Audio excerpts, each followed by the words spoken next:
Hello and स्वागत है आपका मेरे चैनल ट्रेडिंग जोन में। आइए जाने कल के दिन बैंक निफ्टी में किस तरीके की मूवमेंट हो सकती है, मगर उससे पहले जानेंगे कि आज मार्केट कैसा रहा। आज एक्सपायरी के दिन कौन से अच्छी ट्रेडिंग अपॉर्चुनिटीज़ हमें देखने मिली और उससे पीछे के लॉजिक के बारे में, ताकि आपको भी ये सारी चीज़ें लॉजिक देख के सीखने मिले, आप अपने कॉल्स खुद से जनरेट कर पाए, आपको टिप्परों के टिप्स के भरोसे ना बैठे रहना पड़े। इसलिए लॉजिक को समझने के ऊपर ज़्यादा ध्यान दीजिए, किसी के प्रॉफिट्स के पीछे मत भागिए। आज का जो एक्सपायरी जो डे था, कोई बहुत बड़ी मूवमेंट एक्सपेक्टेशन जैसा था कि एक अच्छी मूवमेंट मिले, क्योंकि कल के दिन भी मार्केट एक अच्छा खासा एक रेंज में ही था, कोई मूवमेंट नहीं थी। लेकिन आज भी सेम उसी टाइप का रहा, लेकिन आज भी फिर भी ऐसे मार्केट में भी हमें एक दो अपॉर्चुनिटीज़ कैच करने मिल गई आराम से।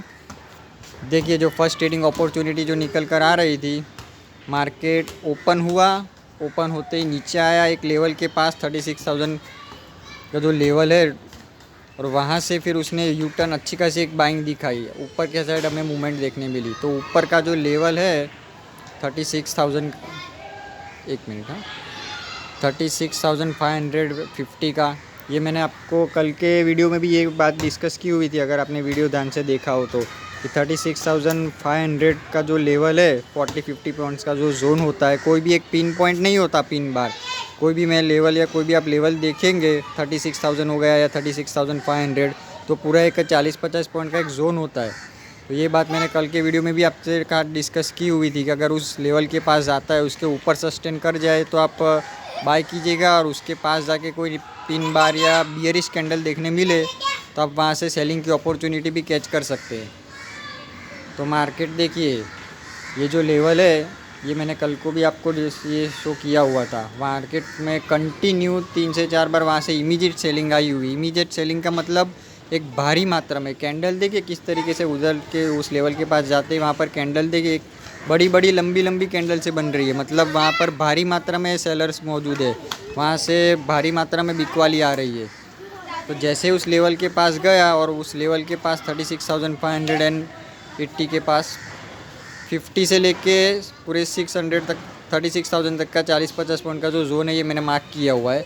उस लेवल के पास जाके देखिए, उसने एक इन्वर्टेड हैमर टाइप की, उसने एक हथौड़े टाइप की उसने कैंडल बनाई यहाँ पर 5 मिनट के टाइम फ्रेम में।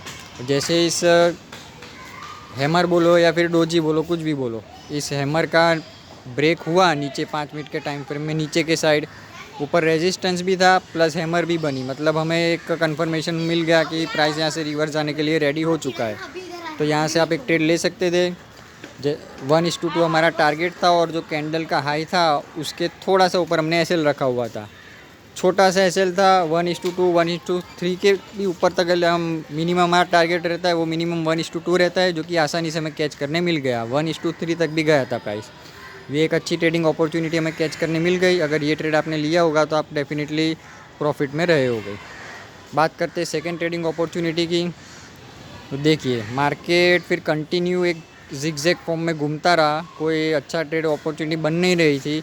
लेकिन जो उसने फर्स्ट जो मॉर्निंग में जो रेंज बनाई हुई थी, ये देखिए मैंने ग्रीन कलर का एरो मार्क किया हुआ है 36,300 के पास, जहाँ से उसने फर्स्ट यूटर्न लिया। एक अच्छी भारी मात्रा में एक बाइंग, अच्छी देखो बुलिश कैंडल बनी हुई है, अच्छी खासी भारी मात्रा में बाइंग आई हुई है। जहाँ से यूटर्न लिया था उसने, फर्स्ट जो यूटर्न लिया है, उसी लेवल के पास फिर से प्राइस आया। तो जैसे ही वहाँ पर प्राइस आया, यहाँ पर आके देखिए ऊपर से नीचे आ रहा है, और नीचे आके वहाँ से फिर से एक हैमर, इन्वर्टेड हैमर टाइप की पैटर्न बनी है। यहाँ पर देखिए एक डोजी पिन टाइप की कैंडल बनी है, जिसकी बॉडी कम है और विक ज़्यादा है। तो जैसे ही यहाँ पर इस तरीके का हमें इंडिकेशन मिला सपोर्ट के पास, यहाँ से आपने बाइंग कर सकते थे उसे। कैंडल का लो था हमारा एसएल 1:2 टारगेट आसानी से हमें कैच करने मिल गया, क्योंकि बहुत छोटा सा एसएल था। ऊपर जाके फिर से रिवर्स आया, लेकिन हमारा जो टारगेट था 1:2 उसे आसानी से इसने हिट कर दिया। फिर वहाँ से वो यू टर्न लिया उसने फिर से। बस ये दो ट्रेड थे, अच्छी अपॉर्चुनिटी जो निकल कर आ रही थी इस ट्रेड में। और भी निकल रहे थे, लेकिन मैंने पर्सनली सिर्फ ये दो ही ट्रेड लिए हुए थे, इसलिए ये दो ही आपको मैं शो कर रहा हूँ। और आप अगर आप चाहे तो मेरे टेलीग्राम चैनल से भी जुड़ सकते हैं, वहाँ पर मैं लाइव मार्केट में चार्ट्स पोस्ट करते रहता हूँ, चार्ट्स पोस्ट करता हूँ, ताकि आपको खुद से ये सारी चीज़ें समझ में आए, आप सीखने मिले आपको कि ट्रेड किस तरीके से जनरेट होते हैं, आपको खुद से ट्रेड जनरेट करने की हैबिट हो, आपको किसी के टिपरों के भरोसे ना बैठे रहना पड़े, आप अपने कॉल्स खुद से जनरेट कर पाए चार्ट देख के, तो आप चाहे तो मेरे टेलीग्राम चैनल से जुड़ सकते हैं। वहाँ पर बहुत एजुकेशनल कंटेंट आपको सीखने मिलेगा। चलिए, ये तो हो गई हमारे आज की बात। अभी देखते हैं कल के दिन बैंक निफ्टी में किस तरीके की मूवमेंट हो सकती है और उसे किस तरीके से ट्रेड किया जा सकता है। हाँ, और एक बात है, ये देखिए, ये जो एक लेवल था, ये कोई ट्रेडिंग अपॉर्चुनिटी नहीं है, लेकिन मेजॉरिटी लोग यहाँ पर ट्रैप हुए होंगे। 36,300 का जो लेवल है, ऊपर से एक दो कैंडल बियरिश बनी तो लोगों को यहाँ पर लगा होगा मेजॉरिटी आपको कि ये ब्रेकआउट आ गया, ब्रेकडाउन आ गया करके, और यहाँ पर आपने लेते ही पुट ली होगी तो तुरंत के तुरंत वहाँ से प्राइस ऊपर गया और आपका एसएल हिट हुआ। बड़ा एसएल रखा होगा तो भी उसने हिट कर दिया। मैंने अपने पिछले वीडियो में कई बार ये बात डिस्कस की है कि सपोर्ट या रेजिस्टेंस का जब ब्रेक होता है तो 5 मिनट की कैंडल उसके नीचे क्लोजिंग दे, और क्लोजिंग देने के बाद उसका हाई या लो ब्रेक हो तो हमें एंट्री लेनी है।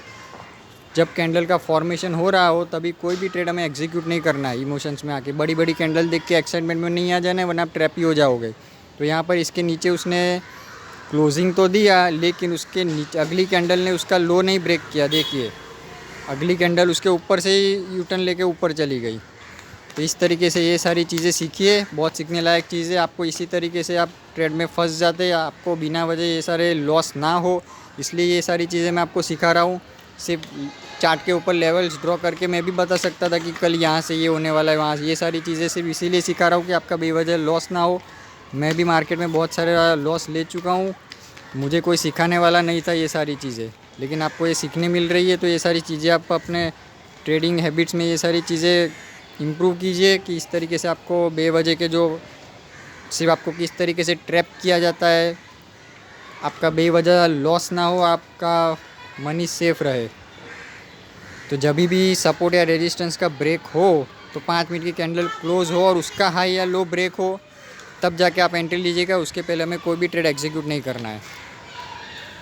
चलिए, अभी देखते हैं कल के दिन बैंक निफ्टी में किस तरीके की मूवमेंट हो सकती है। ये उसके कुछ सपोर्ट और रेजिस्टेंस मैंने ड्रॉ किए हुए हैं।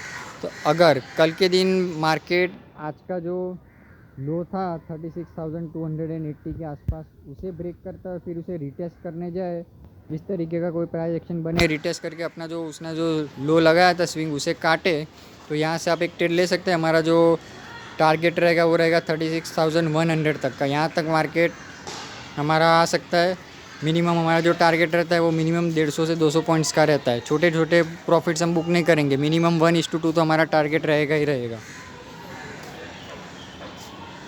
क्योंकि वो टारगेट पर देखिए, मार्केट कल के दिन वहाँ से अच्छी खासी बाइंग आई हुई है। देखिए, मैंने एरो भी मार्क किया हुआ है, इसलिए मैंने वो टारगेट दिया हुआ है कि वो एक अच्छा खासा एक सपोर्ट है, वहाँ से एक बाइंग आई हुई है अच्छी। तो इस लेवल के पास आता है तो यहाँ से भी एक अच्छी खासी आपको बाइंग देखने के लिए मिल सकती है। इसलिए उसे ब्रेक करे आज के लो को तो आप वहाँ से पुट बाय कर सकते हैं। फर्स्ट टारगेट रहेगा वो ये रहेगा 36,100 तक का। फिर वहाँ से मार्केट बाउंस भी ले सकता है। अगर इस लेवल के पास आपको इस तरीके की कोई ग्रीन कैंडल देखने मिले 5 मिनट के टाइम फ्रेम में, अगर कल के दिन सपोज़ गैप डाउन ओपनिंग हो जाती है हेवीली और पहली कैंडल 5 मिनट के टाइम फ्रेम में इस तरीके की बुलिश देखने मिलती है आपको, तो उसका अगर हाई ब्रेक हो तो यहाँ से आप डेफिनेटली एक कॉल बाय कर सकते हैं। कैंडल का लो रहेगा वो हमारा एसएल रहेगा और मिनिमम 1:2 हमारा टारगेट रहेगा। मार्केट ऊपर की ओर 36,300 तक भी जा सकता है, वो हमारा फर्स्ट टारगेट रहेगा। अगर गैप डाउन ओपनिंग होकर भी नीचे की ओर आता और फिर इस तरीके की कैंडल मिले तो भी ले सकते हैं, या फिर डोजी या पिन बार की कैंडल मिले तो भी आप यहाँ से कॉल बाय कर सकते हैं। क्योंकि 36,100 का जो लेवल है वो एक अच्छा खासा सपोर्ट है। सिर्फ सपोर्ट आप पे आया इसलिए बाय नहीं कर लेना है, वहाँ पर कन्फर्मेशन आने देनी है। कन्फर्मेशन का मतलब जैसे कि कोई 5 मिनट के टाइम फ्रेम में अच्छी खासी बुलिश कैंडल बने या डोजी या पिन बार बने और फिर उसका हाई ब्रेक हो, मतलब हमें कन्फर्मेशन मिल चुका कि यहाँ पर बाय एक्टिवेट हो चुके हैं। तो छोटा सा एसएल रहेगा, कैंडल का लो और 1:2 मिनिमम हमारा टारगेट। अगर प्राइस इस लेवल के पास आके इसे वन वे ब्रेक करता है या फिर थोड़ी देर कंसोलिडेशन करके ब्रेक करता है, तो जो हमारा जो नेक्स्ट टारगेट रहेगा वो रहेगा 35,950 तक का। ज़रूरी नहीं वहाँ से बाउंस ही ले, उसे ब्रेक भी कर सकता है। मार्केट है, कुछ भी हो सकता है। हमें तो सिर्फ अपने लेवल के हिसाब से जो प्राइस जिस तरीके का बिहेवियर हो उसे देख के हमें ट्रेड लेना है। बाउंस भी ले सकता है, ब्रेक भी कर सकता है। अगर ब्रेक करे तो नीचे की ओर आपको 150 पॉइंट्स की रैली अगेन देखने के लिए मिल सकती है। जो फर्स्ट टारगेट रहेगा वो रहेगा 35,950 तक का, क्योंकि आप प्राइस चार्ट को थोड़ा पीछे जाके देखेंगे तो देखिए वहाँ ये जो लेवल है 35,950 वो मैंने क्यों मार्क किया हुआ है, देखिए वहाँ से उसको 2 बार कंटिन्यू अच्छी खासी मात्रा में सेलिंग मिली हुई है। एक बार वहाँ गया, वहाँ से इमीडिएट सेलिंग आई, दूसरी बार भी वहाँ से उसे ओपनिंग मिली थी, वहाँ से इमीडिएट सेलिंग आई हुई थी। इसलिए ये जो लेवल है वो भी बहुत इंपॉर्टेंट लेवल है। मार्केट अगर 35,950 के पास आता है तो यहाँ से भी एक बाइंग की आप अपॉर्चुनिटी कैच कर सकते हैं। अगर 36,100 को ब्रेक करे तो वो वहाँ तक आएगा ही आएगा। फिर तो अगर मार्केट नीचे की ओर ना जाकर ऊपर की ओर जाता है 36,600 तक, अगर गैप अप ओपनिंग हमें देखने मिले और इस लेवल के पास थोड़ी देर कंसोलिडेशन करके उसे ब्रेक करे, या फिर करके दिन आज का जो हाई है उसे ब्रेक कर दे। आज का जो हाई था 36,600 तक का, उस वहाँ तक गया था प्राइस। फिर कल के दिन उस लेवल के पास जाके थोड़ी देर कंसोलिडेशन करे ऊपर के रेजिस्टेंस के पास, या फिर वन वे उसे ब्रेक करे और उसे रिटेस्ट करने आए, या फिर हमें किसी तरीके की पोल एंड फ्लैग टाइप की भी पैटर्न बनती दिखे, कंटिन्यूएशन पैटर्न, तो आप वहाँ से ट्रेड ले सकते हैं। ऊपर की ओर जो हमारा टारगेट रहेगा वो रहेगा 36,800 तक का। 36,600 को अगर ब्रेक कर जाता है और सस्टेन हो जाता है तो फिर वो आसानी से 36,800 तक आसानी से जा सकता है, क्योंकि उसके बीच में फिर उसे कोई हर्डल नहीं है। क्योंकि अगला जो रेजिस्टेंस है वो देखिए सीधा है 36,780 से 36,800 तक का, यानी मिनिमम यहाँ से भी आपको 180 से 200 पॉइंट्स आसानी से कैच करने मिल सकते हैं। इसलिए अगर आज के डे का जो हाई है उसे अच्छी वॉल्यूम कैंडल से ब्रेक करता है, या फिर उस लेवल के पास कंसोलिडेशन करके भी उसे ब्रेक करता है, तो आप डेफिनेटली वहाँ से कॉल की बाय कीजिएगा।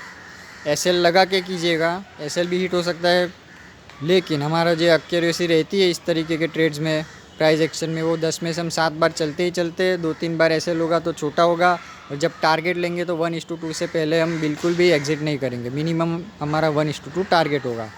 स्टॉप लॉस छोटे लेंगे, टारगेट बड़े लेना है, और आप टारगेट जो लेते हो वो छोटे छोटे प्रॉफिट में आप एग्जिट कर जाते हो, क्योंकि आपके अंदर डर होता है कि भाई प्राइस वहाँ से वापस रिवर्स ना आ जाए। इसलिए छोटे छोटे प्रॉफिट कभी भी बुक नहीं करने, वरना आप कोई भी स्ट्रेटेजी अपना लो, आप कभी भी लाइफ में भी कभी प्रॉफिटेबल ट्रेडर नहीं बन पाओगे। एसएल और टारगेट ये दोनों के बीच में कुछ भी नहीं होना चाहिए ट्रेड डालने के बाद। आई होप आज को वीडियो से आपको कुछ ना कुछ सीखने ज़रूर मिला होगा। अगर सीखने मिला है तो definitely hit the like button. आज के वीडियो में इतना ही, मिलते हैं नेक्स्ट वीडियो में। तब तक के लिए खुश रहिए, अपने अपने फैमिली का ध्यान रखिए। Thank you.